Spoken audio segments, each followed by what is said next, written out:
There is a famous story in China. In 1972, US President Nixon visited China, making the start of the historic thaw in US China relations.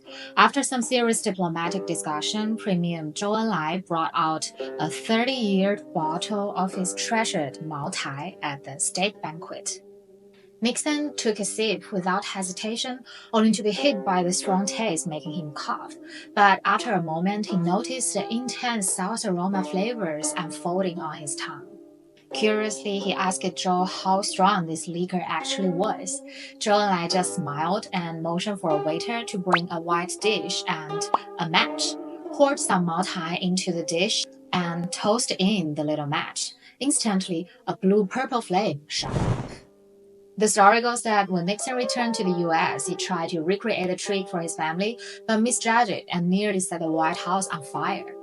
Whether or not the story is true, Maotai does really hold a legendary status in the world of Chinese Baijiu. Hi, I'm Rainy. In the last episode, we'll talk about the 13 fragrance type of Baijiu and also introduce the light aroma style. Today, let's dive into the South aroma style and its iconic representative, Maotai. The signature of South aroma Baijiu is that beyond its sweetness and fruity notes, you will also catch the hints of soybean sauce, peanut butter, or even satay, along with a roasted caramelized finish. There are a lot of South aroma Baijiu brands out there, but most consider Maotai's process as the golden standard. In previous videos, I mentioned that before the founding of the People's Republic of China, light aroma Baijiu like Fenjiu was the favorite of high society. So how did South aroma Maotai rise to the legend status? In 1934, during the Long March, the Red Army led by the Chinese Communist Party passed through Maotai town twice. At that time, Zhou Enlai, the highest-ranking military official of the Red Army, first encountered Maotai.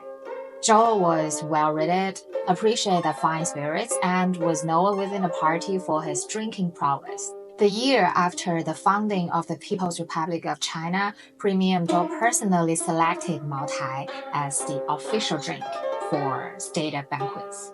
Also, thanks to his effort, Maotai began to export internationally in 1953.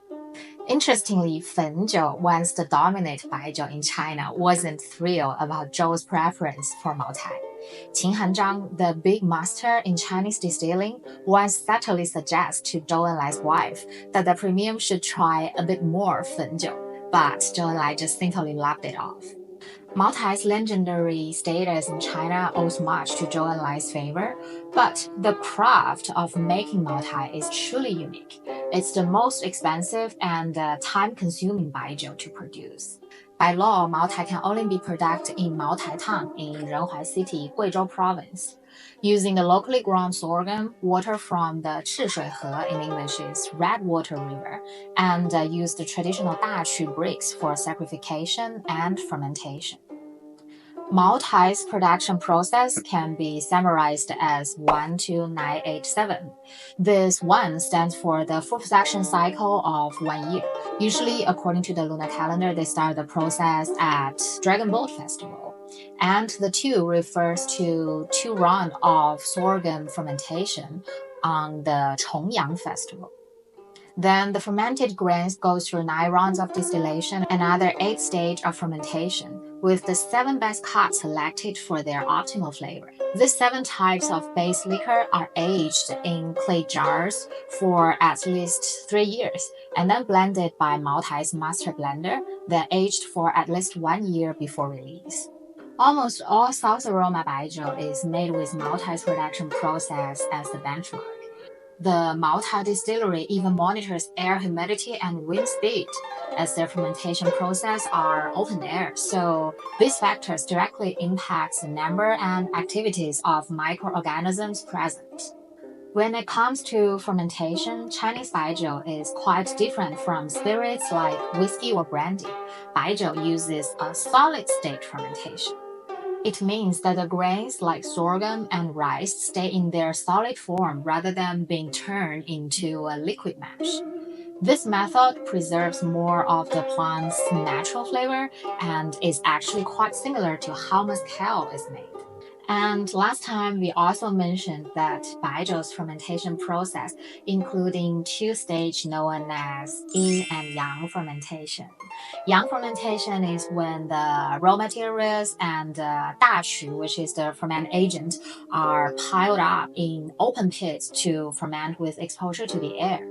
And in fermentation, on the other hand, involves sealing the material in the underground pits for anaerobic or airless fermentation. So that is Maotai, the iconic representative of South Aroma Baijiu. In our next episode, we are going to talk about strong aroma Baijiu represented by Wu Liangye. And don't forget to like, subscribe, and also tell me in the comments which fragrance type you are most curious to try. See you next time. Bye bye.